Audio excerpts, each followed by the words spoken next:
பண்டிதருக்கு பாடம் கற்பித்த சிறுவன். ஒரு ஊரில் ஒரு பெரிய மடாலயம் இருந்துச்சு. அந்த மடாலயத்தில் நிறைய பேர் சொற்பொழிவு ஆற்றுவாங்க.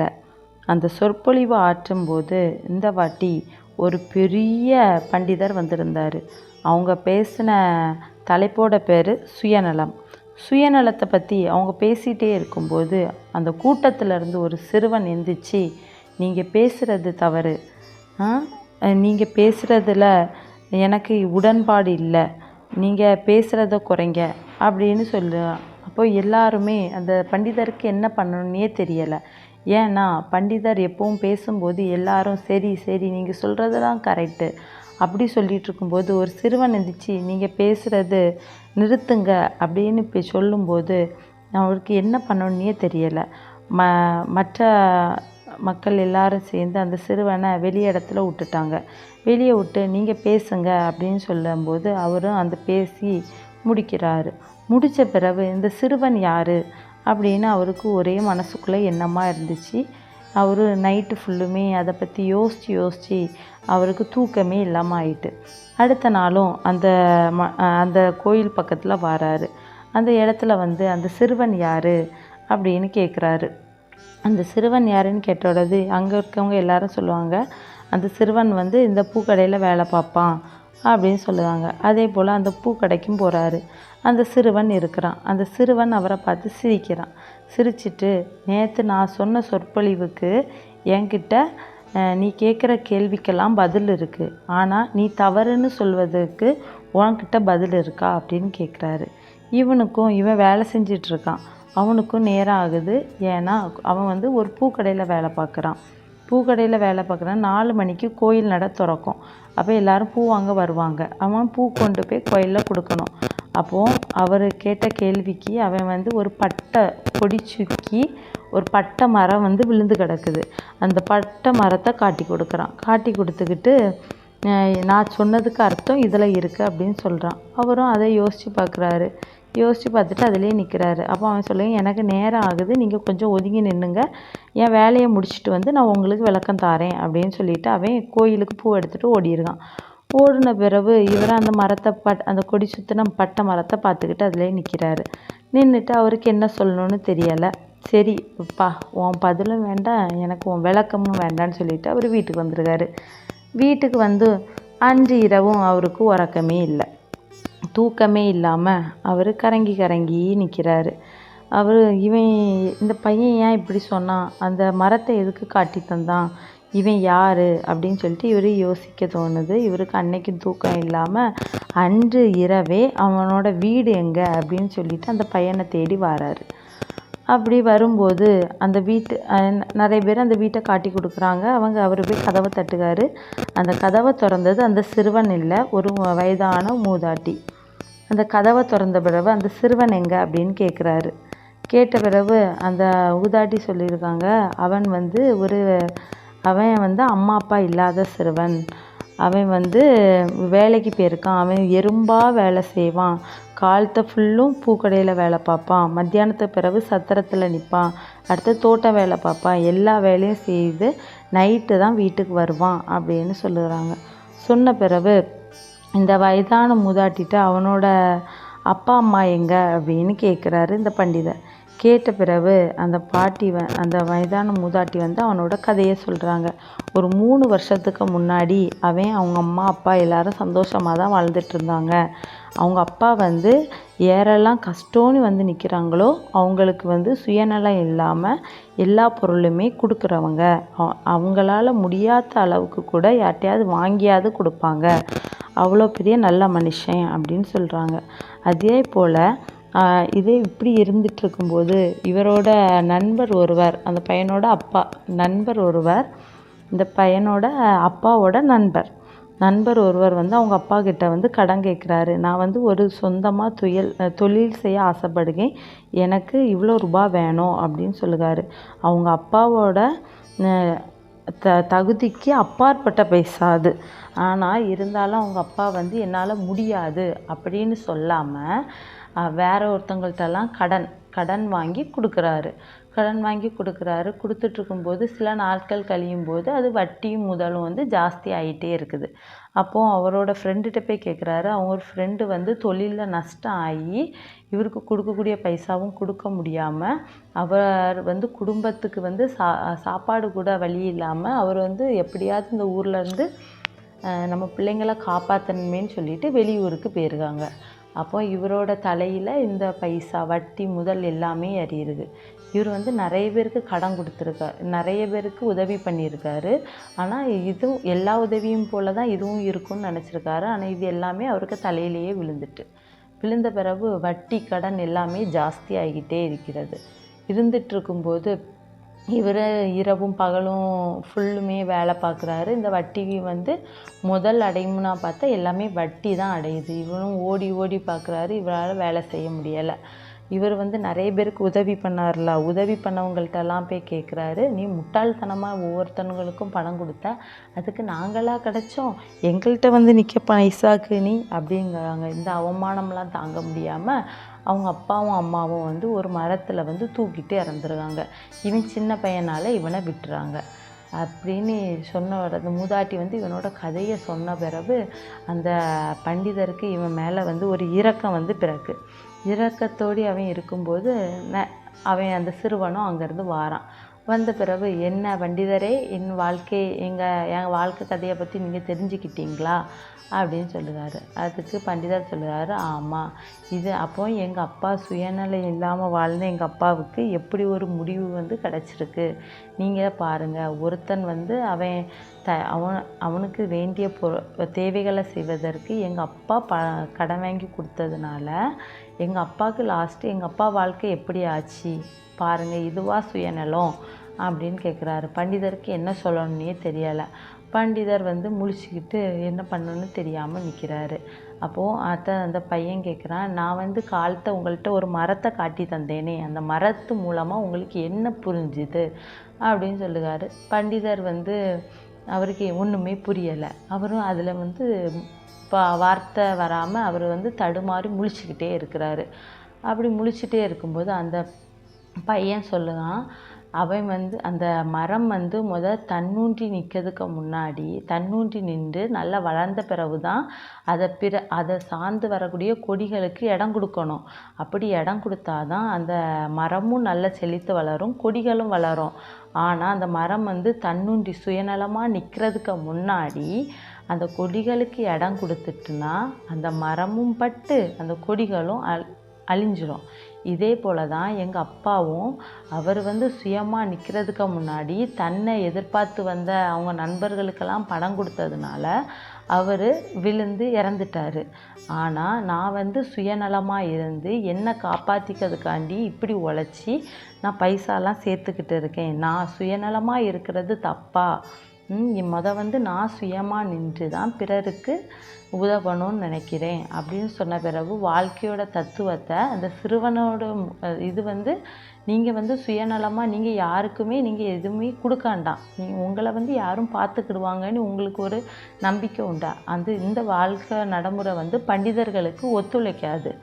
ஆனால் எங்களே போல் சாதாரண மனுஷங்களுக்கு நாங்கள் சுயநலமாக இருந்து நாங்கள் வந்து எல்லாமே எங்களுக்குன்னு சேர்த்து வச்ச பிறகு தான் பிறருக்கு வந்து உதவணும் அப்படின்னு சொல்லுவார். அதை கேட்டது பண்டிதருக்கு வாழ்க்கையோட தத்துவம் வந்து புரியுது. இதே போல தான் நம்மளும் சிலரை பார்த்து இவன் ஏன் சுயநலமாக இருக்கான், நமக்கு சிறிது கூட உதவி பண்ண மாட்டேங்கானே அப்படின்னு நினைப்போம். ஆனால் அப்படி நினைக்கக்கூடாது. ஒருத்தருக்கு நம்ம வந்து உதவி பண்ணணுன்னா நம்மளை நம்பி நம்ம கொஞ்சம் வச்சுருக்கணும், அதுக்கு பிறகு தான் அவங்களுக்கு உதவி பண்ணணும். நான் சொல்கிறத கேட்டால் உங்களுக்கு வந்து எச்சிக்கையில் காக்கா விரட்டக்கூடாதுன்னு சொல்லிக்கிங்களா அப்படின்னு தோணும். ஆனால் அது அப்படி இல்லை. அது எப்படின்னா வந்து நம்ம வந்து நமக்கு நம்மளே கொஞ்சம் சேர்த்து வச்சுக்கிடணும். சேர்த்து வச்சு நம்ம வந்து அடுத்தவங்களுக்கும் கொஞ்சம் உதவணுன்னா அது வந்து அவங்களுக்கும் நிறைவாக இருக்கும். ஆனால் நமக்கு சேர்த்து வைக்காமல் பிறருக்கு உதவி பண்ணிக்கிட்டே இருந்தோம்னா ஆனால் எதுவுமே கடைசி அவங்களுக்கும் எதுவும் மிஞ்சாது, நமக்கும் எதுவும் மிஞ்சாது. இதுதான் இந்த கதையிலேருந்து புரியுது. பயந்து ஓடாதே, துணிந்து நில். ஒரு அழகான பள்ளத்தாக்கு. அந்த பள்ளத்தாக்கில் கலைப்பொருட்களை செஞ்சு விற்றுட்டு வந்தாங்க ஒரு 40 குடும்பம். அந்த 40 குடும்பத்தில் இந்த ஹனுக்கா அப்படின்னு ஒரு பொண்ணும் அவளோட தம்பி ஒரு அப்பா அப்படின்னு வாழ்ந்துக்கிட்டு வந்தாங்க. அவளுக்கு அம்மா கிடையாது. அவங்க அப்பா என்ன செய்வாங்கன்னா அந்த கலைப்பொருட்களை விற்பாங்க.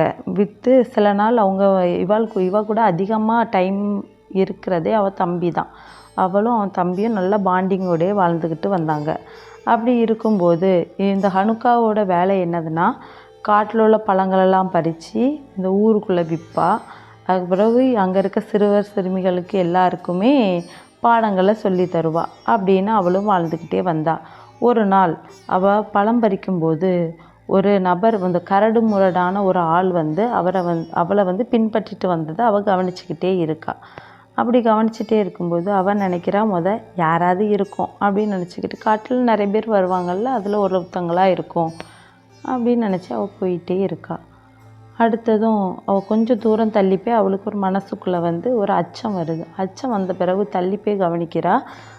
அந்த ஆள் இவ பின்னாடியே பின்தொடர்ந்துட்டு வரதை அவள் ரொம்பவே அதிகமாக கவனிக்க ஆரம்பிச்சிட்டா.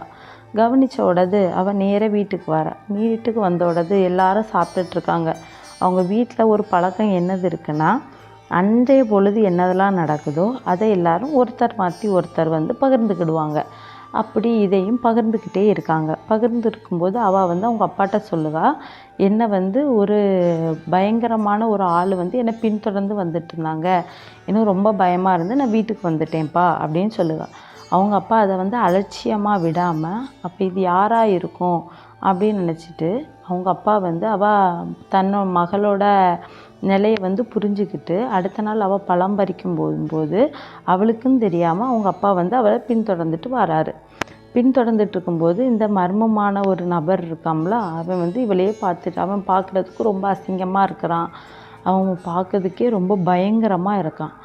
அப்போது இவன் யாராக இருக்குன்னு அவங்க அப்பா யோசிக்காரு. யோசிக்கும்போது தான் அவங்க அப்பா நிறைய பேர்கிட்ட விசாரிக்கும்போது அவருக்கு தெரியுது, இவன் தான் மனுஷங்களை வேட்டையாடி வருஷத்துக்கு ஒரு வாட்டி ஏதாவது ஒரு மனுஷங்களை வேட்டையாடி அவங்களோட சதை தோல் எல்லாமே அந்த நரமாமிசம் சாப்பிடுவாங்களா அப்படின்னு அவனுக்கு தெரிய வருது. தெரிஞ்ச உடனே அப்போ இந்த வருஷம் நம்ம மகளாக மாட்டியிருக்கா அப்படின்னு நினச்சி அவர் வருத்தப்பட்டுட்டு அதை போய் மகள்கிட்ட சொல்லுவார். சொன்ன உடனே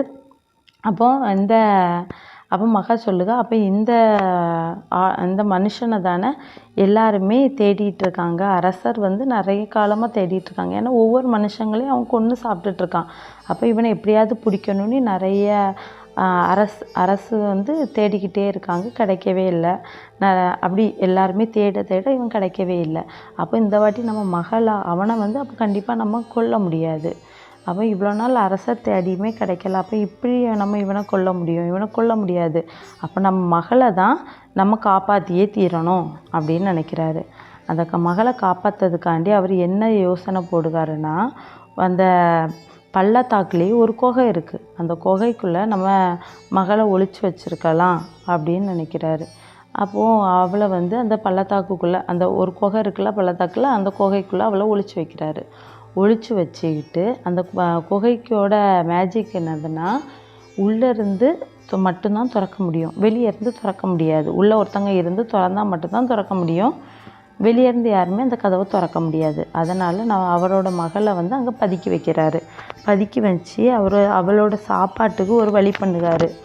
என்ன வழி பண்ணுகாருன்னா, வாரத்துக்கு ஒரு முறை அவங்க தம்பி சாப்பாடு கொண்டு கொடுக்கறது போல் அப்படின்னு பண்ணுறாரு. அதே போல் நாட்கள் ஆகுது. அந்த ஒரு வாரம் சாப்பாடை அவங்க தம்பி கொண்டுட்டு போகிறான். அவன் ஒரு கவிதை ஏதாவது ஒரு கவிதை சொல்கிறான், ஒரு மந்திர கவிதை சொல்லுவான். சொன்ன உடனே அவங்க ஹனுக்காவுக்கு காதில் கேட்கும். அப்போ தம்பி வந்திருக்கானே உள்ளேருந்து கதவை திறப்பா. சாப்பாடெலாம் கொடுத்து அவன் சாப்பிட்டுக்கிட்டு கொஞ்சம் நேரம் அவங்க 2 பேரும் பேசுவாங்க. அதுக்கு பிறகு கதவை அடைச்சிருவாங்க. அப்போ அவன் தம்பி சொல்லுவான், அப்பா நம்ம எத்தனை நாள் தான் இந்த பயந்து நம்ம ஓடிட்டுருக்க முடியும்? நம்ம அரசர்கிட்ட சொல்லி இந்த ராட்சசனை பிடிக்க வைப்போம். நம்ம அக்காவை நம்ம எத்தனை நாள் தான்ப்பா ஒளிச்சு வைக்க முடியும் அப்படின்னு சொல்லுவான். சொன்ன உடனே அவங்க அப்பா சொல்லுவார், அரசராலுமே அவனை பிடிக்க முடியலை. அவன் நம்மளை என்ன பண்ணுவான்னு நமக்கே தெரியாது. நம்ம அக்காவை ஒத்தகி பத்திரமா பார்த்துக்கிட்டா போதும் அப்படின்னு. அப்படி எத்தனை நாள் தான் அந்த பொண்ணை பாதுகாத்துட்டே இருக்க முடியும்? அதனால் அவங்க தம்பியும் அவங்க 2 பேரும் என்ன பண்ணலான்னு யோசிக்கிறாங்க. யோசிக்கும்போது ஒரு பிளானுமே அவங்க அப்பா சொல்லுவாங்க, அக்கா வந்து பத்திரமா இருக்கிறது தான் கொல்லம், அவனை நம்ம கொல்ல முடியாது, கொஞ்ச காலத்துக்கு அக்கா அந்த குகையிலேயே இருக்கட்டு, நீ சாப்பாடை ஊற்றி கொடுத்துட்டு வா அப்படின்னு சொல்லுவார். இவனுக்கும் என்ன பண்ணதுன்னு தெரியலை. சரி, அதே போல் அந்த வாரம் வருது, அவன் சாப்பாடு கொண்டுட்டு வரான். அந்த ராட்சசனுக்கும் அது தெரிய வருது. ஓஹோ, இப்படி தான் சாப்பாடு கொண்டுட்டு வராங்களான்னு இவன் வந்து ஒரு மறைவான இடத்துலேருந்து பார்க்குறான். அவன் ஒரு கவிதையை சொல்லுகான். அடுத்து கதவு திறக்குது. அதுக்குள்ளேருந்து ஹனுக்கா வந்து சாப்பாடு வாங்கிட்டு கொஞ்ச நேரம் பேசிக்கிட்டு அடுத்தது அந்த குகையை மூடிடுறான். இதை இங்கேருந்து அந்த ராட்சசன் பார்த்துக்கிட்டே இருக்கான். பார்த்துக்கிட்டு அதே போல் அடுத்த நாள் அவன் குரலை மாற்றி அதே கவிதையை சொல்லி கதவை திறக்கிறான். திறந்த உடனே ஹனுக்கா வந்து இருக்கிறான். ஹனுக்கா உடனே பயந்து என்ன பண்ணுறதுன்னு தெரியலை. அதோடி ஹனுக்காவை பிடிச்சிட்டானா அப்படின்னு பார்த்தா அப்படி இல்லை. அவன் குகைக்கு உள்ளே வரும்போது அவன் வந்து ஒரு பொறிக்குள்ளே வந்து அகப்பட்டுட்டான். அது எப்படி பொறினா, அக்காவும் தம்பியும் வந்து அப்பா வந்து பதுங்கிருங்க, ஒன்றும் இல்லை, அப்பா வந்து பலவீனப்படுத்திகிட்டே இருந்தாலும் இவங்க 2 பேருக்கும் அதை ஏற்றுக்க முடியலை. ஏன்னா ஒரு தப்புமே நான் பண்ணலை, நான் பண்ணாமல் எப்படி நான் வந்து ஒருத்தனுக்கு பயந்து ஒதுங்கி இருக்க முடியும், அவன் வந்து என்ன சாப்பிடுதானே நான் எவ்வளோ நாள் தான் அவனுக்கு பயந்து உள்ளே இருக்க முடியும்னு நினச்சி 2 பேருமே சேர்ந்து ஒரு மர்மமான ஒரு பொறியை உருவாக்குறாங்க. அந்த பொறிக்குள்ளே எப்படின்னா, ஒரு நார்மல் எடையை விட அதிகமான எடை வந்து ஒருத்தங்க இருக்கும்போது அவங்க வந்து கரியிறது போல், எரிஞ்சு சாம்பலாகிறது போல் ஒரு பொறியை கண்டுபிடிக்கிறாங்க. அதே போல் இந்த அசுரனும் ஹனுக்காவை பிடிக்கிறதுக்காண்டி அந்த குகைக்குள்ளே ஏறுறான். அவன் அதிக எடை இருக்கிறதுனால அந்த பொறி வந்து அவனை சுற்றி அவன் எரிஞ்சிருக்கான். எரிஞ்ச உடனே அந்த அரசாலேயே பிடிக்க முடியாத அந்த மர்ம ஆசாமியை வந்து ஹனுக்காவும் அவங்க தம்பியும் எரிச்சிட்டாங்க. இதே போல் தான் நம்ம வாழ்க்கையில் சில பிரச்சனைகள் வரும். அதை நம்ம வந்து அதுவாக தானாக சரியாயிரும்னு நினைப்போம். சில பிரச்சனைகள் கொஞ்ச நாள் விலகி இருப்போம், அது மாறிடும். சில பிரச்சனைகள் வந்து நம்ம வந்து விலகி இருந்தாலும் நம்ம தள்ளி இருந்தாலும் சில பிரச்சனைகள் வந்து தீராமலே இருக்கும். அந்த பிரச்சனைகளை நம்ம எப்படி கையாளணும்னா, அதை ஒரு வழி எப்படியாவது பார்த்து நம்ம அதை வந்து எரிச்சே தீரணும்.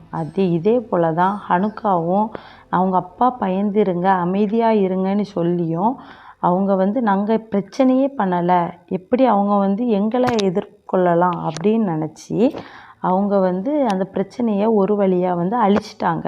அதே போல் தான் அதான் ஒவ்வொரு பிரச்சனையும் நம்ம ஒரே போல் வந்து கையாளாமல் ஒவ்வொரு பிரச்சனையும் நம்ம வேறு மாதிரி கையாண்டோன்னா நம்ம வாழ்க்கை நல்லாயிருக்கும். உங்கள் எண்ணங்களை மாற்றும் கதை. ஒரு ஊரில் ஒரு பள்ளிக்கூடம் இருந்துச்சு. அந்த பள்ளிக்கூடத்தில் ஒரு இசை ஆசிரியர் பல வருஷமாக வேலை செஞ்சுக்கிட்டு வந்தாங்க. அவங்க முதுமை காரணமாக அவங்க வந்து அந்த பள்ளிக்கூடத்தில் இருந்து ஓய்வு பெறக்கூடிய காலமும் வந்துச்சு. அவங்க ஓய்வு பெற்ற பிறகு அவங்களோட அன்றாட செலவுகளை சமாளிப்பதற்கு அவங்க வந்து வீட்டிலேயே ஒரு பியானோ கிளாஸை நடத்திக்கிட்டு வந்தாங்க. அவங்க அப்படி பியானோ கிளாஸ் நடத்திட்டு இருக்கும்போது அவங்கக்கிட்ட ஒரு மாணவன் வந்து சேர்ந்தான். அவன் பேர் தான் ராபின். அவனோட வயசோ 11. சில ஆசிரியர் சில மாணவன்களை பார்த்த உடனே பிடிச்சிரும். ஆனால் சில மாணவர்களை பார்க்கும்போது இவன் என்ன தான் செஞ்சாலும் இவன் உருப்பட மாட்டான் அப்படின்னு சிலவங்களை பார்த்த உடனே அவங்க வந்து அதை கெஸ் பண்ணுவாங்க. அவங்க அப்படி இருக்கும்போது ஆனால் அந்த ராபினோ அவன் எதற்கு கிளாஸுக்கு வாரானே தெரியாமல் அவனுக்கு விருப்பமே இல்லாமல் இந்த கிளாஸுக்கு வந்துக்கிட்டே இருந்தான். அவங்க அம்மாவும் கட்டாயப்படுத்தி இந்த கிளாஸுக்கு அனுப்பி விட்டுக்கிட்டே இருந்தாங்க. அவங்க அம்மா வந்து ரொம்ப அப்பா இல்லாமல் அந்த பையன் சிங்கிள் மதராக அவங்க அம்மா வளர்த்ததுக்கு ஒரே ஒரு காரணத்துக்காண்டி தான் இந்த இசை ஆசிரியர் வந்து இந்த ராபினை வந்து கிளாஸில் சேர்த்துருந்தாங்க. அப்படியே போயிட்டே இருந்துச்சு. சில நாள் இந்த ராபினுக்கு அம்மாவை பற்றி இந்த இசை ஆசிரியருக்கு ஒன்றுமே தெரியாது. என்ன தெரியும்னா, அவங்க வந்து ஒரு கடையில் வேலை பார்க்குறாங்க. அவங்க வந்து எப்போவும் இந்த பையனை சில நாள் விடதுக்கு வருவாங்க. விடும்போது தள்ளி நின்று கை காட்டுவாங்க. அவ்வளோதான் அந்த ஆசிரியருக்கு இந்த ராபினோட அம்மாவை பற்றி தெரியும். ஆனால் இந்த ராபினோட அம்மா தினமும் காலத்தை வேலை செஞ்சுக்கிட்டு அவங்க வந்து சிங்கிள் மதராக வளர்க்குறதுனால இவன் எப்படியாவது இந்த பியானோவை கற்றுக்கணும், அவங்க அம்மாவுக்கு அது வந்து ஒரு ஆசையாகவே இருந்துச்சு. அதனால் இந்த பையனை வந்து இந்த பியானோ கிளாஸுக்கு விட்டுக்கிட்டே இருந்திருக்காங்க. விட்டுட்டு இருக்கும்போது இந்த ராபின் வந்து சில நாள் கிளாஸுக்கு வராமல் இருந்தான். அப்போது அந்த பியானோ டீச்சர் நினச்சாங்க, இவன் வந்து இன்றைக்கி வரல, சில நாள் உடம்பு சரியில்லையா இருக்கும் அப்படின்னு நினச்சிட்டு இருந்தாங்க. அப்போ இன்றைக்கி படிக்கக்கூடிய கிளாஸை அடுத்த வாரம் எடுத்துக்கிடலாம் அப்படின்னு நினச்சாங்க. அடுத்த வாரமும் இதே போல் ராபின் கிளாஸுக்கு வரவே இல்லை. அப்படி இருக்கும்போது அந்த ஆசிரியருக்கு அவனுக்கு என்ன ஆச்சுன்னே தெரியாமல் இருந்தது. இவன் தான் ரொம்ப படிக்க மாட்டானே, அப்போ அவனே கிளாஸை விட்டு நின்னாது நல்லது தான் அப்படின்னு அந்த ஆசிரியரும் நினச்சிக்கிட்டே இருந்தாங்க. அப்படியே இருக்கும்போது அந்த ஊரில் ஒரு பெரிய இசை கச்சேரி ஒன்று நடக்கிறதுக்கு ஒரு ஃபோனில் வந்து இவங்களுக்கு இந்த டீச்சருக்கு வந்து ஒரு அழைப்பிதழ் ஃபோனில் அழைப்பிதழ் வந்தோடது இவங்கள்ட்ட படித்ததுலேயே பெரிய பெரிய வித்வான்லாம் இருப்பாங்கள்ல, அவங்களெல்லாம் அந்த காம்படிஷனில் கலந்துக்கிடலாம் அப்படின்னு சொன்னாங்க. சொல்லும்போது ஒரு கொஞ்ச நேரம் கழிச்சோடது ஒரு ஃபோன் வந்துச்சு. அந்த ஃபோனில் ராபின் பேசினான். குட் மார்னிங் டு ஒரு ஃபோன் வருது. அந்த ஃபோனில் ராபின் பேசுகிறான். மிஸ்டர் ஹானர், நான் வந்து இந்த பியானோ கிளாஸில் இந்த பியானோ காம்படிஷனில் கலந்துக்கிற ஆசைப்படுறேன், என்னை எப்படியாவது சேர்த்து விடுவீங்களா அப்படின்னு கேட்குறான். இதை கேட்டோடது அந்த இசை ஆசிரியருக்கு, இவனே ரொம்ப படிக்க மாட்டான், இவனுக்கு ரொம்ப தெரிஞ்சதே அடிப்படை தான், இவன் இந்த இவ்வளோ பெரிய காம்படிஷனில் வந்து என்ன கேவலப்படுத்துறதுக்கு இருக்கானா அப்படின்னு நினச்சிட்டு அவங்க சமாளித்து அன்னைக்கு அந்த ஒரு நாள் ஃபோனை வச்சுட்டாங்க. இவனுக்கு பேச்சும் தடுமாட்டமாக இருக்கேன்னு அந்த இசை ஆசிரியர் நினச்சிட்டே இருந்தாங்க. அவன் மறுநாள் நேரடியாகவே அந்த இசை ஆசிரியர்கிட்ட வந்து நான் எப்படியாவது இந்த போட்டியில் கலந்துக்கிடணும் எப்படியாதுன்னு சொல்லிட்டு காலில் விழுந்து ரொம்ப அழ ஆரம்பிச்சிட்டான். உடனேயே இசை ஆசிரியருக்கு மனசு தாங்காமல், சரி இந்த காம்படிஷனில் கடைசி பேரை ராபின் பேரை சேர்த்து விட்ருக்காங்க. அதே போல் காம்படிஷன் நடக்கக்கூடிய நாளும் வந்தது. எல்லோரும் காம்படிஷன் பண்ணதுக்கு எல்லாருமே ஆயத்தமாக இருந்தாங்க. அப்படி இருக்கும்போது அந்த இசை ஆசிரியர் நினச்சாங்க, எப்படியாவது ராபின் இந்த காம்படிஷனுக்கு வராமல் இருந்துட்டான்னா கொள்ளலாம், எப்படியாவது அவனை வாசிக்காண்டான்னு சொல்லலாமா அப்படின்னு மனசுக்குள்ளே அவங்களுக்கு பதட்டமாகவே இருக்குது.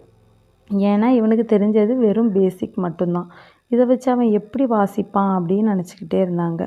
அப்படியே அங்கே உள்ள காம்படிஷன் எல்லாமே நடந்துகிட்டு இருக்கும்போது அவனுக்கு மனசில் ஒரு அச்சம் வந்துச்சு. அப்படியே பாடிக்கிட்டே இருக்காங்க. அப்போது அந்த மைக்கில் வந்து ராபின் அந்த பேரை வந்து உச்சரிக்கவும் ஆரம்பித்தாங்க. உச்சரித்தோடது எல்லாருமே கரகோஷத்தை எழுப்பிக்கிட்டு இருக்கிறாங்க. இந்த சின்ன பையன் என்ன பண்ண போகிறான் அப்படின்னு எல்லாருமே நினச்சிக்கிட்டு இருக்காங்க.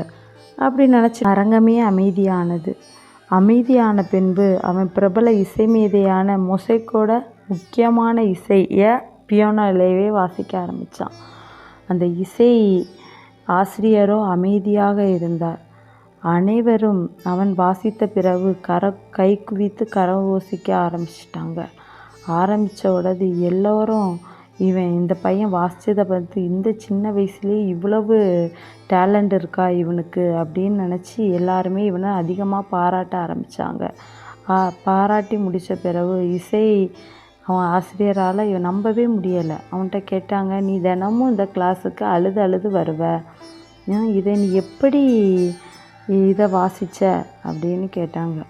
அதை கேட்ட உடனே அவனுக்கு என்னதுன்னு சொல்ல தெரியலை. அவன் அதுக்கு பிறகு சொன்னான், எங்கள் அம்மா தான் என்னை வலுக்கட்டாயமாக இங்கே அனுப்பி விட்டாங்க, ஆனால் இப்போ எங்கள் அம்மா இந்த உலகத்திலேயே இல்லை. எங்கள் அம்மா கொஞ்ச நாளுக்கு முன்னாடி எங்கள் அம்மா இறந்துட்டாங்க. அவங்களுக்கு இந்த பியானோவை நான் வாசிக்கணும்னு ரொம்ப நாள் ஆசை. ஆனால் நான் அந்த கிளாஸுக்கு வரும்போது எங்கள் அம்மாவுக்கு வந்து காது கேட்காது. நான் என்ன தான் வாசித்தாலும் எங்கள் அம்மாவுக்கு என்ன காதாக கேட்க போகு அப்படின்னு நினச்சிக்கிட்டு இருந்தேன். ஆனால் இப்போ எங்கள் அம்மா இறந்துட்டாங்க. எங்கே இருந்தாவது எங்கள் அம்மா என்ன பார்த்துக்கிட்டு தான் இருப்பாங்க. நான் கேட்குற இசை எங்கள் அம்மாவுக்கு கேட்க தான் செய்யும்.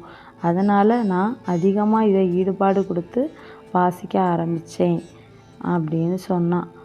இதே போல் தான் நம்ம வாழ்க்கையில் நம்ம என்ன ஒரு குறிக்கோளை வச்சுக்கிட்டே அதுக்கு பின்னாடியே ஓடிக்கொண்டே இருந்தோன்னா நம்ம வந்து எப்படியாவது வாழ்க்கையில் முன்னேறலாம். ஆனால் குறிக்கோளே இல்லாமல் நம்ம இதை எப்படி செய்வோம்னு நினச்சிக்கிட்டே இருந்தோன்னா ஒரு வேலையும் நம்ம செஞ்சுக்கிட மாட்டோம்.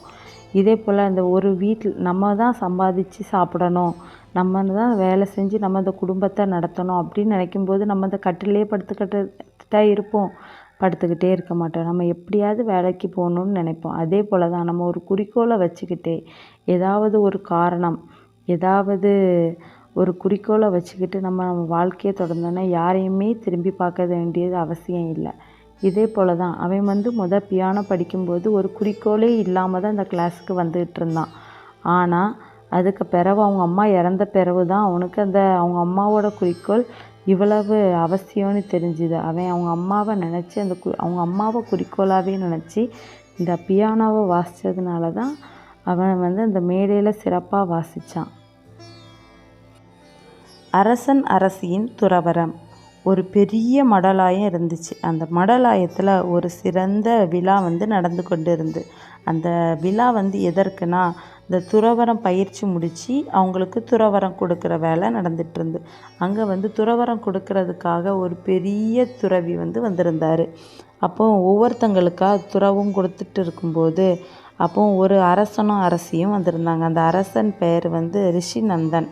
அந்த அரசி நேம் ரிஷபவதி அப்படின்னு 2 பேரும் அவங்க அவங்களோட கடமைகளெல்லாம் முடித்து அவங்க எல்லா வேலையும் முடிச்சுக்கிட்டு அவங்க கடைசியாக அந்த துறவு பயிற்சியெல்லாம் முடித்து அவங்க துறவு வாங்கிறதுக்கு நிற்கிறாங்க. அப்போது அந்த பெரிய துறவி சொல்லுவார், உங்களுக்கு துறவரம் என்னால் கொடுக்க முடியாது, நீங்கள் ஒரு 3 வார்த்தைகளை நீங்கள் துறவு கொடுக்கல அப்படின்னு சொல்லுவார். அப்போ அவங்க எல்லாருமே, நாங்கள் எங்கள் கடமையெல்லாம் முடிச்சுட்டு தானே துறவு வந்திருக்கோம், நாங்கள் எல்லாமே துறவு கொடுத்துட்டு தான் வந்திருக்கோம், நாங்கள் பயிற்சிகள் எல்லாமே முடித்தாச்சு அப்படிங்கிறாங்க.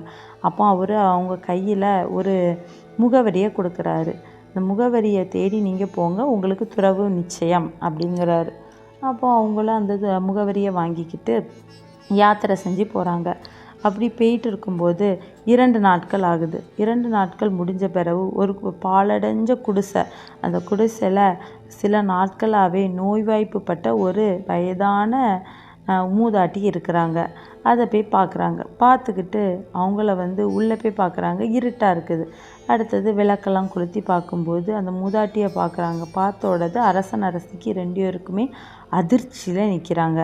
அதிர்ச்சியில் நின்ன பிறகு ஏன் இந்த மூதாட்டியை பார்த்து இவங்க அதிர்ச்சிப்படுறாங்க அப்படின்னு தெரிஞ்சிருக்கிறதுக்காண்டி நம்ம ஒரு 25 வருஷத்துக்கு முன்னோக்கி போகணும். இந்த கதையில் முன்னோக்கி போகும்போது இவங்க இப்போ அரசன் அரசியாக இருக்காங்க. அப்போ அவங்க இளவரசன் இளவரசியாக இருக்கிறாங்க. ரிஷபநந்தன் அவங்க இளவரசன் இளவரசியாக இருக்கிறாங்க. அப்போது ரிஷபநந்தனுக்கு மணிமாலா அப்படின்னு ஒருத்தங்களை கல்யாணம் பண்ணி கொடுக்கலாம் அப்படின்னு பேசி வச்சுட்டு இருந்தாங்க. அப்போது அப்படி கல்யாணம் பேசிகிட்டு இருக்கும்போது இதே போல் ஒரு நாட்டில் ஒரு வீர விளையாட்டு நடக்குது. அந்த இடத்துல போய் ரிஷபநந்தன் நல்ல விளையாட்டை நல்ல விளையாடுறாரு. அந்த இடத்துல ரிஷபவதி இருக்கிறாங்க. அப்போது இவர் அந்த விளையாட்டில் வெற்றி பெற்றதுனால ரிஷபவதிக்கு அவங்க மீது காதல் வருது. காதல் வந்த பிறகு 2 பேருமே அவங்க அரசன் அரசிட்ட சொல்லி கல்யாணம் பண்ணிக்கிடுவாங்க. கல்யாணம் பண்ணிக்கிட்டு ஊருக்கு வராங்க. அப்போ அந்த நாட்டுக்கு வரும்போது நாட்டு மக்கள் எல்லாருமே ரொம்ப சந்தோஷமாக இருக்கிறாங்க. ஆனால் அவங்க ரொம்ப சந்தோஷமாக இருக்கும்போது அந்த மணிமாலாவுக்கு மட்டுமே எரிஞ்சிட்டு இருக்குது. ஏன்னா அந்த மணிமாலாவுக்கு அவங்க மேலே காதல் கிடையாது, ரிஷபநந்தன் மேலே. எப்படியாவது இந்த அரசபையில் நம்ம இருக்கணும், ராணியாக தான் இருக்கணும்னு அவங்களுக்கு ஒரு பிடிவாதத்திலே அவங்க இருந்துகிட்ருக்கும்போது ஆனால் அந்த இடத்துல இப்போ மணிமாலா வந்துட்டாங்க. அதை நினச்சி அவங்களுக்கு ரொம்ப கஷ்டமாக ஆகிப்போச்சு. எப்படியாவது இந்த மணிமாலாவுக்கு எப்படியாவது இந்த ரிஷபவதியை விரட்டி விடணும், இவங்களை எப்படியாவது பிரிக்கணும்னு ஒரே எண்ணமாக இருந்துச்சு. அப்படி நாட்கள் போயிட்டே இருந்துச்சு. ரிஷபநந்தனுக்கும் ரிஷபவதிக்கும் 2 ஆண் குழந்தைகள் பிறக்குது. இவங்க ராஜா ராணி அப்படின்னு அவங்களுக்கு பட்டமளிப்பு எல்லாமே நடக்கிறது. அரசன் அரசியாக இருக்கிறாங்க. ரொம்ப சந்தோஷமாக வாழ்ந்துட்டுருக்காங்க. இதை பார்க்கும்போது மணிமாலாவுக்கு ஒரே கவலையாகவே இருந்துக்கிட்டே இருக்குது. எப்படியாவது இவங்களை பிரிக்கணும் அப்படின்னு சொல்லிட்டு அந்த அரசபையில் இருக்கிற எல்லாத்துட்டையும் கேட்குற, இவங்களை பிரிக்கிறதுக்கு எப்படியாவது எனக்கு ஒருத்தங்க உதவி பண்ணுங்க, அவங்களுக்கு நான் அதிகமான நகைகள், மாணிக்கங்கள், மணிகள் எல்லாமே தாரேன் அப்படிங்காங்க.